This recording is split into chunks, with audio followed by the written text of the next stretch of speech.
Okay, so I'm Jeff Camhi, and I was at Cornell from 1967 to 82 in neurobiology and behavior, and I started as a lowly assistant professor at age 26, if you could believe that. Nowadays that doesn't happen, but I never had a postdoc. I came right from graduate school, finished at Harvard. I worked with Ian Cook, who had been himself a graduate student of John Welsh.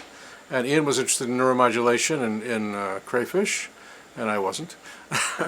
Actually, when I got there, I was assigned as a graduate student of Carol Williams in insect endocrinology, and I didn't find that particularly interesting. I went to Woods Hole and took their course in invertebrate biology and marine invertebrate biology, and found that totally fascinating, and decided that invertebrate behavior, the idea of model systems, although I don't think I used that word or understood that term at the time, but the idea of a model system for understanding how behavior works and mechanisms of behavior caught my attention. And I came back, and Ian Cook, although that wasn't exactly his subject, he was willing to take me on very, very graciously.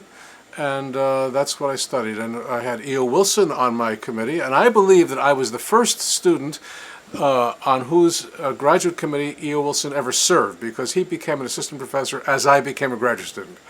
Anyway, I finished there working on locust flight, mechanisms of locust flight, and then looked for a job. And in those days, there were jobs. So I went to Hawaii, and I went to Riverside in California and various other places. But the best offer by far was Cornell. At least I thought it was, meaning that I hadn't understood what the job description actually was. I came here and gave a seminar, and I learned that they were looking for someone to run the laboratory of Bill Keaton's introductory biology course for, was it 1,200 students or 900 or 2,000, whatever it was.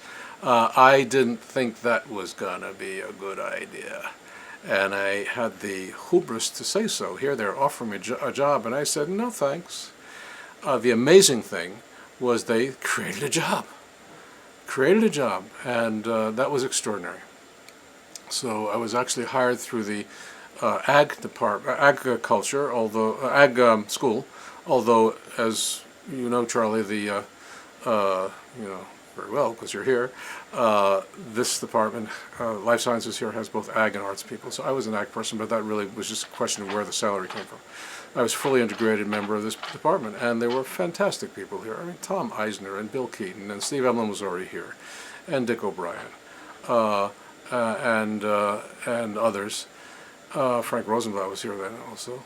And that was my postdoc. This is where I grew up. I didn't grow up scientifically really in graduate school. I grew up here on the job. Let's see. A remarkable thing that happened was Bill Keaton, who was chairman at that time, said to me after about a year or two, I can't remember exactly, "Jeff, you're not teaching enough." And I said, "Oops." But he said, "We have 60 students who did AP, Advanced Placement, and place out of my course, his course, in Introductory Biology, but they're not yet ready to go into sophomore courses. They're yours. Do something with them." And to this day, I think that what I was able to put together, because of the freedom that I was given and the terrific graduate students who became my teaching assistants in the course, was, I think, the most exciting teaching experience I've had in my career. And you know, a course is good if the professor learns something. And I'd always been interested, and in fact in graduate school I had done some work in educational planning and so forth. I always thought, and still do, that to get students to do something rather than just listen was really where it's at. And so we came up with the idea, we as the three graduate students, George Cassidy, Joanne Weston, and Steve Reingold, who were my graduate students, they became my teaching assistants. Joanne is here at this conference, at this meeting. We decided we were going to have the students basically do research, but the research would be very low tech, but very high intellectually, so that they wouldn't spend the whole 13 of the 14-week semester learning to do something and then do it in the last week. And we gave them subjects in animal behavior and botany and in all sorts of fields that I knew nothing about. Microbiology, I think, and some other things. And they worked in groups of 2 or 3, and we gave them a question to research. They could choose which of these projects they wanted. Each group could choose, and there was also a lecture component, and I had no idea what I was going to lecture about. And we were off and running, except that the night before the class began, I panicked. I had already 3 graduate students in my lab. I was 26 years old, and I was having enough trouble keeping track of 3 research projects plus my own.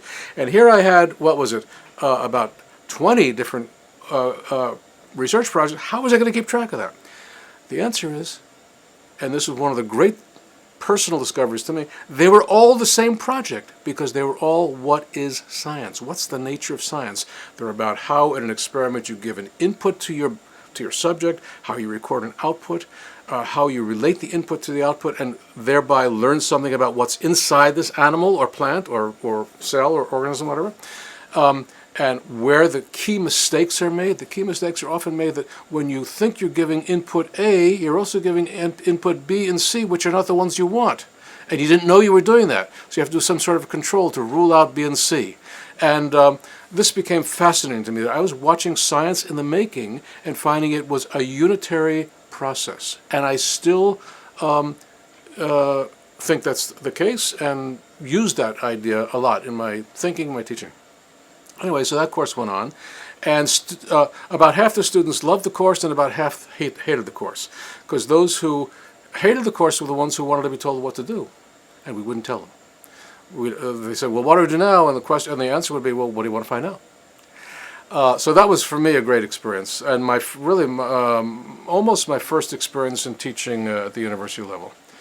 Anyway, a little bit about research. So I was given setup money. I was given $20,000, which in those days was a fortune, to build a lab, and I did. And I had these great graduate students. And I was quite open in terms of what they could study. So George Cassaday was studying the development of nerve cells in a moth and following them from larval stage to adult stage. And that work came out, I think, before actually a much longer tradition of that work was set up by people at the University of Washington and Oregon and elsewhere. Joanne Weston did something on regeneration of nerve cells. Steve Reingold did something on behavior. And I continued to work on locust research with a postdoc named Maya Hinkle, wife of Peter Hinkle, who's in the biochemistry department here. And then I did a sabbatical year in in Oxford, and I came across a guy named Malcolm Burrows, who was already a leader in our field of invertebrate neurobiology. And I saw Malcolm advise his graduate student, Bill Heitler at the time, in such a defined, specific way, telling him what angle the electrode had to come in through the ganglion in order to hit the particular cell and not the other cell. And I hadn't advised my students that way at all. I had been just sort of a loosely organized lab. We'd been a loosely organized lab, as Ian Cook's lab had been in Harvard, where I did my graduate. But I thought that this was a good idea. So I changed the lab. We took on a particular subject, which was the escape behavior of the cockroach, which I stuck with for about 30 years. And everybody was going to study some aspect of that. And frankly, I think that worked out better. Not that those guys didn't do good work, the first group, but I think we made more progress and had a coherent program which was able to move forward. We were able to get funding, NSF, NIH, so that worked out pretty well. That's a good question. You know, let me introduce my answer by saying that I'm currently involved in a project. I run a museum, actually, in my current place of work, which is the Hebrew University of Jerusalem. In 1982, I moved to Israel. And we're now doing an exhibit about interdisciplinary research on our campus. And so I'm studying the nature of interdisciplinary research. I was just at a conference at Michigan State on that subject, for instance. And as I'm sitting here, listening to these wonderful talks by these wonderful former graduate students of this department, and I'm blown away by them. It's an emotional experience for me to hear these. I'm asking myself, is neurobiology and behavior an interdisciplinary field, or is it already interdisciplined? Is it becoming interdisciplinary, or is it already there? And that's to your question. So when I was here, we all went to all the seminars. At least I did. I think everybody did. And there was certainly intellectual distance between what Steve Emlen, for example, did, and later Paul Sherman when he came, and what Ron Hoy and I were doing, Bob Kopranica. And that wasn't, in my experience, bridged so much in terms of doing projects together, doing research together, but appreciating the larger issue, the larger picture. And I love that. I felt that, this may sound a little small-minded, but I felt I never had to leave Langmuir Building, because everybody I would want to talk to was right there. Now, I wrote a textbook, came out in '84, on neuroethology. And how did I write the textbook?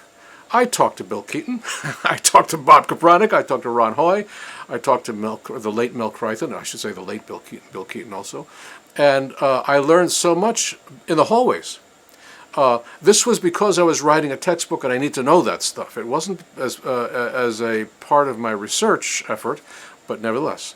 So this was such a rich place for gaining broad perspective and learning not just superficially, but really in depth, how these different people viewed their subjects and viewed the animal as a whole. Yeah, so that was good stuff. Yeah. Well, when I in 1980-81, I had a sabbatical year. It was my second sabbatical. I had just been promoted to full professor, and we decided to go to Israel for personal reasons. We'd been there a couple of times before. My wife had always wanted to live in Israel. I never wanted to live in Israel. But we decided to give it a year. Not that we were planning at that time to live there, but to have the experience of being in Israel, and in Jerusalem in particular was very, very exciting. So at the end of my sabbatical year there, I was offered a job, an academic job in Hebrew University, and I said to them, "Well, thanks so much. Let me think about that." And my internal monologue was, "Are you out of your mind? I come from the center of the universe, the United States of America, Ithaca, New York, Cornell, and actually my office. So no way." Came back to the States, and turned out that our experience in Israel on a really personal level, even more than intellectual, scientific, had been so rich and so heartwarming that by a few months down the road, we decided that's where we needed to be. So I picked up the phone to Israel and I said, "I'm coming." And they said, "Who is this?" But it was worked out, and so we went. Now, what I found there was a university where neurobiology, and particularly cellular neurobiology, was extremely strong, and I felt, wow, this is a great place. These people are as smart as anybody I know anyplace else, but there was almost no behavior. And I suffered from that over there because there wasn't a tradition among the students of behavior being a subject of study. Everybody wanted to be an Einstein, and Einstein seemed to be, they seemed to think in highly reductionistic ways. Ultimately, I began to get some very good students, graduate students, and excellent postdocs. One of them, Fred Liebersat, came here and did a second postdoc with Ron Hoy. Mm-hmm. And he's now back in Israel and is a professor at a different university. I feel that I was able, on the basis of my experience largely from NBNB, to bring something that was underrepresented. I wouldn't say it was totally new, but it was underrepresented there. And I think it had some effect. I don't think in the course of my 32 years now there, that I've been able to build the kind of strength that the cellular neurobiology people have, but gradually there's been an increase in looking at the whole organism from bottom up and top down.